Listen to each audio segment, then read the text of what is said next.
Bonjour à tous et bienvenue pour cette nouvelle vidéo, j'espère que vous allez bien, moi ça va très bien et on se retrouve aujourd'hui pour un nouveau cadeau de Noël, cette fois-ci sous forme d'unboxing, puisqu'à l'intérieur de mon colis se trouvait également cette magnifique box Seigneur des Anneaux, donc Mystery Box, exclusivité Funko Barnes & Noble. Alors pour ceux qui sont un petit peu au courant de ce qui se fait chez Funko, ils sortent pas mal de box de ce type-là, on a notamment les Marvel Collector Corps, DC Legends of Collector, les Disney Treasure, les box Star Wars, à l'intérieur desquels on retrouve souvent une pop ainsi que pas mal de goodies, mais ils sortent également des box plus petites un peu dans ce style là, à l'intérieur desquels on retrouve régulièrement une pop et un t-shirt. Et bien évidemment, spécificité de ce genre de box, c'est l'exclusivité des produits qu'on va retrouver à l'intérieur, puisque très souvent ce sont des produits qu'on ne retrouvera pas dans le commerce et qui sont vraiment exclusifs à la box.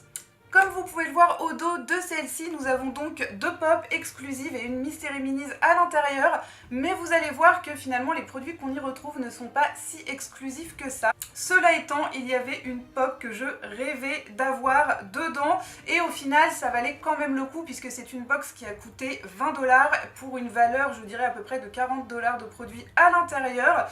À savoir également que ce sont des box, que ce soit celle-ci ou n'importe quelle autre box de chez Funko, ce sont des boîtes qui sont quand même assez difficiles à trouver en France, puisque quand même assez exclusives aux États-Unis. Bon, je tiens tout d'abord quand même à souligner la beauté de la box. En tout cas, moi, personnellement, je la trouve très très belle. Donc, on a la carte en fond avec The Lord of the Rings forcément marqué dessus. Oui, j'ai un magnifique accent anglais, je sais. On a les écritures elfiques sur le côté. Bref, la box en elle-même est déjà, je trouve, très jolie. Je vous montre également rapidement l'intérieur de la box, ou du moins la manière dont ça se présentait, qui est ma foi très jolie aussi. Donc avec écrit juste en haut One Ring to Rule Them All, un anneau pour les gouverner tous, si je ne dis pas de bêtises. Avec à l'intérieur, on a juste ici une photo de l'anneau, et donc c'est là que se trouvait la boîte de la Mystery Minis. On avait donc juste à la récupérer, à ouvrir, et les figurines se trouvaient donc au fond de la boîte. Figurines que j'ai eu un petit peu de mal à sortir, puisque je ne sais pas si vous voyez, mais la box fait pile la taille, enfin l'épaisseur de deux boîtes de pop. Donc on commence tout de suite avec la Mystery Minis qui se présentait comme ceci. Donc toute petite première déception à ce niveau-là. C'est vrai que je m'attendais à un packaging, on va dire entre guillemets, un petit peu plus prestige. Alors pour ceux qui connaissent les Disney Treasure, personnellement je n'en ai jamais acheté, mais j'ai vu que très souvent il y avait des Mystery Minis à l'intérieur, mais qui se trouvaient dans des petites boîtes en métal. Donc je m'attendais à un packaging un petit peu différent, puisqu'au final ce sont les boîtes qu'on retrouve dans le commerce, qu'on peut acheter sur internet, un petit peu partout sur internet ou en boutique. On a quand même le petit Barnes & Noble exclusive sur le dessus de la boîte, et ce n'est pas un autocollant, c'est vraiment imprimé sur le carton.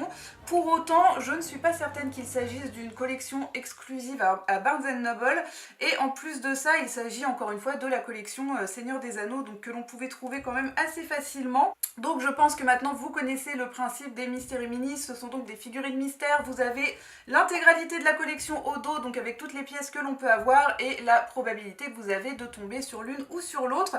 Donc il y avait quand même une Arwen avec une chance sur 72 de tomber dessus, et quelques figurines exclusives qui finalement n'étaient pas si difficiles à avoir pour certaines, puisqu'on avait notamment un Frodon invisible en exclusif avec une chance sur 6 de l'avoir. En ce qui me concerne, j'ai eu le petit Sam, donc pas énormément de déception au niveau de la figurine, puisque de toute façon je n'avais aucune Mystery Minis de cette collection, donc je ne pouvais avoir qu'une figurine que je n'avais pas déjà.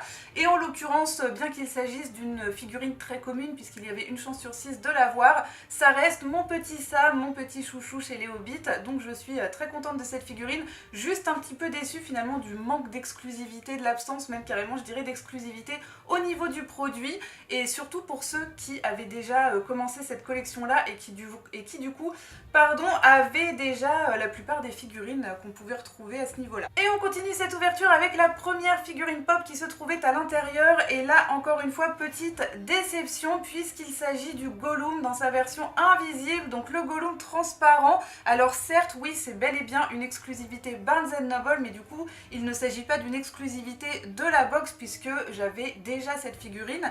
À savoir que du coup la plupart des gens qui se sont offert cette box avaient la possédé déjà également, donc on n'est pas sur une exclusivité vraiment de la box, mais vraiment juste une exclusivité Barnes & Noble. Et du coup forcément petite déception, puisque c'est une pop qui se trouve quand même assez facilement. Alors je ne sais pas si elle se trouve encore facilement aujourd'hui, mais c'est une figurine figurine qui se trouvait en tout cas assez facilement dans le commerce. À constater également que le pauvre petit Gollum est arrivé la tête à l'envers, donc je n'ai pas encore osé la déboxer puisque du coup je ne vais pas la garder. Mais voilà, j'aimerais bien quand même pouvoir lui remettre la tête à l'endroit. Alors je vous le remontre rapidement puisque du coup je l'avais déjà déboxé. Voilà, donc une très jolie figurine, très mignonne, simplement que je possédais déjà, donc voilà, un peu petite déception à ce niveau-là. Mais vous allez comprendre pourquoi il me fallait quand même absolument cette box. Et on continue avec la deuxième figurine pop. Alors là, en revanche, celle-ci, il me la fallait absolument. J'ai eu un gros coup de cœur dessus. Et pour le coup, on est sur une figurine bien plus exclusive puisqu'elle est bien plus difficile à trouver. Cela étant, je sais de source sûre que Popculcha en a eu quelques stocks. Malheureusement, je crois qu'ils ne l'ont plus. C'est parti extrêmement vite et c'est pas une pop que j'ai vue sur beaucoup de sites. Là, pour le coup, je crois qu'on est vraiment sur quelque chose de plus exclusif. Et il s'agit de Galadriel dans sa version verte, comme je l'appelle. Mais je pense que tous les fans du Seigneur des Anneaux verront exactement de quel passage il s'agit dans le premier film et j'avais donc totalement craqué sur cette pop que je trouve absolument magnifique. Et voici donc la petite Galadriel que je trouve ma foi très belle et rien que pour cette figurine ça valait le coup de prendre la box qui encore une fois coûtait 20 $, sachant que celle-ci je crois est déjà cotée à plus de 35 €, donc dans tous les cas c'était assez rentable et il me fallait tout simplement absolument cette figurine. Voilà, je ne pouvais pas passer à côté, j'avais trop flashé dessus et je la trouve vraiment magnifique. Donc c'est la version du premier film au moment où j'allais dire Arwen, mais non, Galadriel se voit tentée par l'anneau que Frodon porte autour du cou. Un passage qui d'ailleurs m'avait fait beaucoup sursauter au moment où je suis allée voir le film au cinéma. Mais voilà, j'adore cette figurine et encore une fois, comme pour toutes les pièces de cette collection, on retrouve pas mal de détails au niveau du costume qui sont magnifiques. Les petites oreilles pointues de l'elfe, forcément. Pas mal de détails au niveau de la coiffure et puis surtout, je la trouvais très originale de par sa couleur et de par la couleur de ses yeux. Alors je sais que ça arrive quand même de plus en plus régulièrement de trouver des pop avec les yeux blancs au lieu des yeux noirs, mais néanmoins ça reste quand même un petit peu plus original je trouve que la moyenne des figurines que l'on peut trouver et en l'occurrence voilà, j'avais eu un très gros coup de cœur pour celle-ci, bien que Galadriel ne soit pas forcément mon personnage préféré de la saga, ça reste un personnage que j'aime beaucoup, je la trouve magnifique et en plus de ça interprétée par la très belle et talentueuse Cate Blanchett, donc je ne pouvais pas passer à côté. Voilà, vous me direz ce que vous en pensez. Pour ma part, j'ai eu un très gros coup de cœur pour cette figurine. Et voilà, c'est tout pour aujourd'hui, cet unboxing est terminé. N'hésitez pas à me dire ce que vous en avez pensé, n'hésitez pas à me dire ce que vous avez pensé de ces figurines. J'espère que cette vidéo vous aura plu, vous aura intéressé. N'hésitez pas à laisser un petit pouce bleu, un commentaire ou à vous abonner si c'est le cas. N'hésitez pas encore une fois à me suivre sur mon Instagram où je vous laisse plein de photos des pop que je vous déboxe. Et en attendant la prochaine vidéo, eh bien je vous fais plein de gros bisous à tous.